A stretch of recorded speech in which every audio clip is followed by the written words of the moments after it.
Hello po, magandang araw sa inyong lahat. Ngayon po ay isa na namang SPG story ang ibabahagi ko sa inyo. At ito ay padala ng isa nating kaibigan sa Facebook.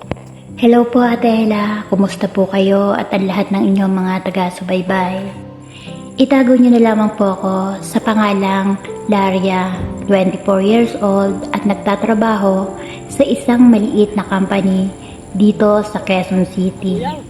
Nais ko lamang pong i-share sa inyo ang karanasan ko noong 14 years old pa lamang ako at ng aking ex na itago niyo na lang po sa pangalang Red. Si Red yung lalaki na minahal ko ng sobra. Sa lahat ng naging ex ko, siya yung mas nagustuhan ko. Nasa kanya na kasi ang tipong lalaki na gustong gusto ko, Ate Ella. Matulungin, maalaga, masipag, makajos, walang bisyo at talented pa. Dahil dun, hinangaan ko talaga siya ng sobra. Na-inlove ako ng sobra-sobra hanggang sa nagkadilupan kami at naging kami noong 16 years old na ako. Actually, Ate Ella, 9 years ang agwat ng edad namin. 16 ako at siya naman ay 25 na noon. Dahil doon ay hindi namin iyon ipinaalam sa lahat.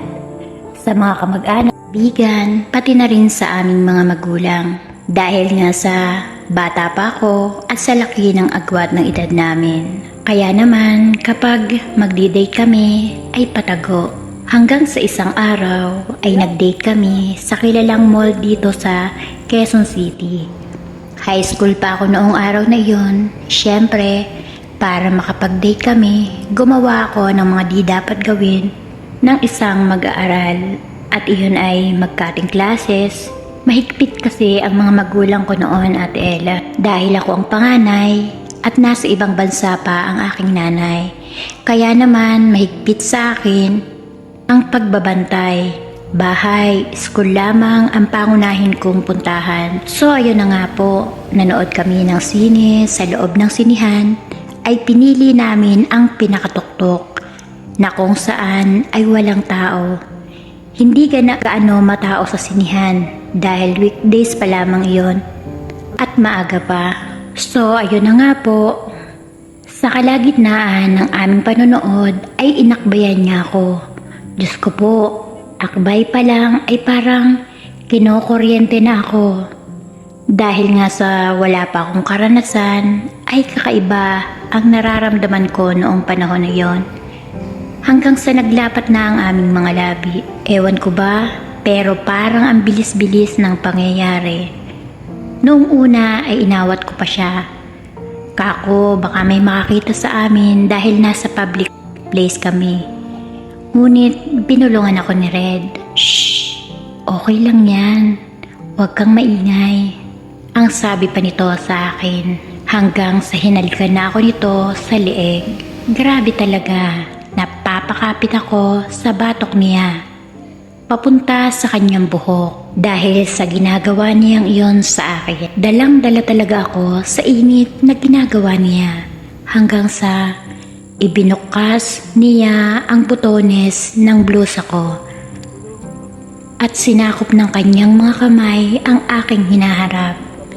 Grabe, napapaliyad ako sa ginagawa ng iyon, Ate Ella. Ultimo daliri ng talampakan ko, abot ang kuryente. Di ko tuloy namamalayan na napapaungol na pala ako sa ginagawa niya. At bigla tuloy siyang tumigil.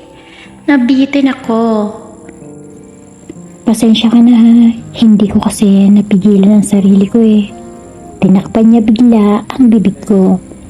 Bigla niyang hinawakan ang aking hita pataas. Papunta sa aking perlas. Ay shit. Napalunok na lang ako ng laway sa ginawa niyang iyon. Naakala ko hanggang doon na lang.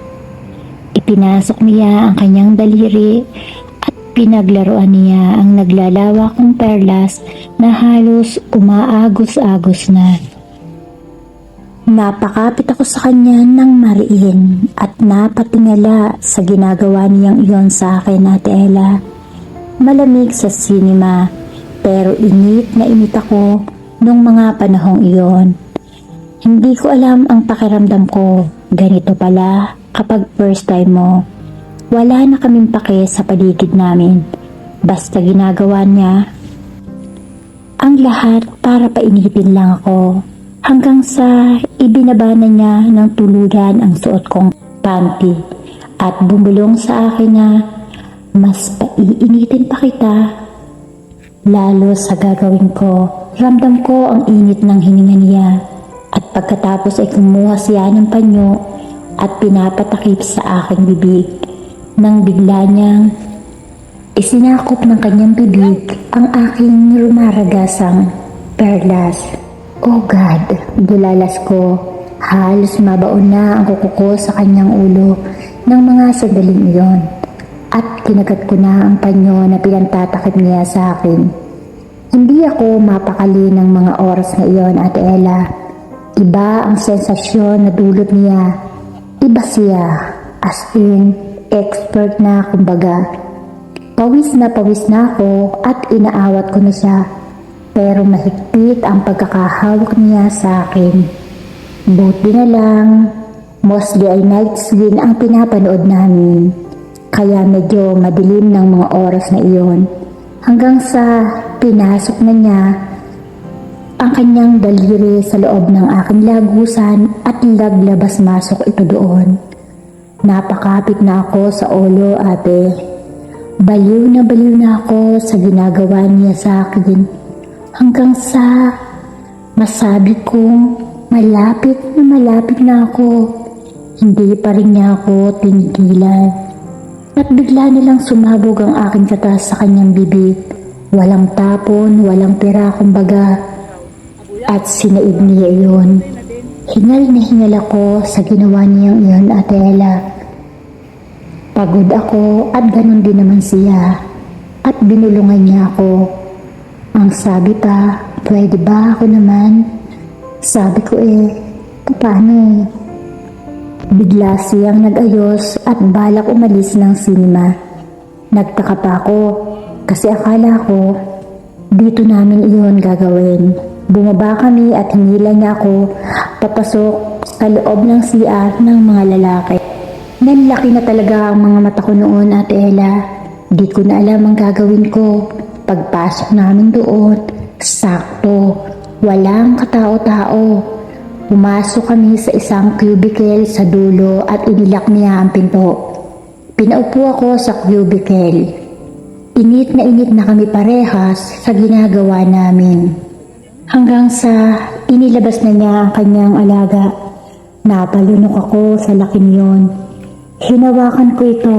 Grabe, galit na galit. Gawin mo ang gusto mong gawin.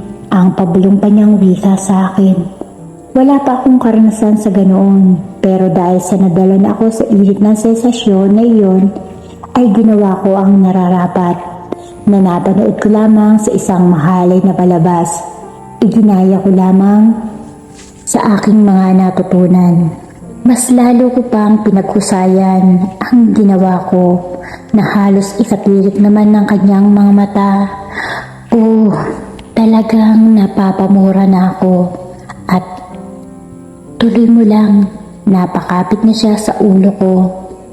Ibinilis ko pa at binilisan ko pa hanggang sa may pumasok sa CR at napatigil kami at bumulong siya ng iangat ko ang pako sa cubicle para di ako makita. Pakunwari na uubo-ubo pa siya para kunwari may tao din sa CR. Di nagtagal ay lumabas na din ang mga ito. Ang talim ng titig niya sa akin, parang sabik na sabik. Iniangat niya ako bigla at pinatalikod. Ngunit sabi ko, dito ba natin itutuloy? At dahan-dahan niyang ipinasok sa aking perlas ang naguhumindig niyang alaga. Napaungol na ako noon. Dahan-dahan lang please. Napaiyak na ako. Ang sakit kasi ng nararamdaman ko. Yung pagkapunit at pagkasira ng aking pagkababae. Pero sinunod naman niya ang nais ko na dahan-dahan lang. Umiiyak na kasi ako noon, pero hinalikan ako at ang sabi ay magtiwala ka sa akin. Mawawala ito at mapapalitan din ng matinding sarap. Urong-sulong, palitan ng halik, hawak sa masiselang bahagi ng katawan at bigla na lamang nag-iba ang aking pakiramdam. Ang hapdi ay napalitan na ng sarap. Ang paghikbi ay napalitan na ng umol. Sagad na sagad, halos mabaliw ako noon sa tindi ng sarap ng ginagawa niyang iyon sa akin. Kung ano-ano pang posisyon ang ginawa namin sa loob ng cubicle. At ramdam ko rin na umaagos ang katas na may kasamang dugo sa aking dalawang hita. Pabilis ng pabilis hanggang sa maabot namin kapwa ang langit. Kapwa kami pawisan at init na init sa aming nararamdaman ng mga panahong iyon. Natatawa na lamang kami dahil sa sinima kami inabot ng kainitan ng aming katawan. Kapwa lupay-pay kami parehas at bigla rin akong nalungkot sa nalaman na wala na ang pinangakaiingatan kong puri. Ngunit di naman ako nagsisi dahil nga deserve ko naman ibigay yon sa lalaking pinakamamahal ko na akala ko ay siya na rin ang huli. Ngunit nagkamali ako. Mali talaga, Ate Ella. Dahil na-realize ko na ginagawa lang namin iyon sa mga public place gaya ng sinihan at CR. Kapag mag-date kami, kinakausap ko siya about doon. Pero kalaunan ay naipakilala niya rin ako sa kanyang mga kaibigan at mga magulang. Ganon din naman siya sa akin. Hanggang sa ilang buwan at taon ang lumipas, naghiwalay din kami. Napapansin ko kasi ay parang iyon na lang ang habol niya sa akin. Wala na sa lugar. Kung gagalawin niya ako, wala na siyang pakialam. Kung may tao sa sala, pwede niya akong hilahin. Kung saan, basta makaraos lang kami. Feel ko dahil sa bata pa ako noon, ay parang ang dumi ko na. Ang gusto ko kasi kahit na ganoon kami, dapat sana ay nasa lugar. Ayun na lamang po, Ate Ella, at maraming salamat po sa pagbabahagi mo ng aking kwento. Naway nabigyang init ko ang mga listeners mo, Ate Ella. At sa susunod ay mayroon pa po akong isi-share ang SPG namin ng aking boyfriend. Maraming salamat po and God bless.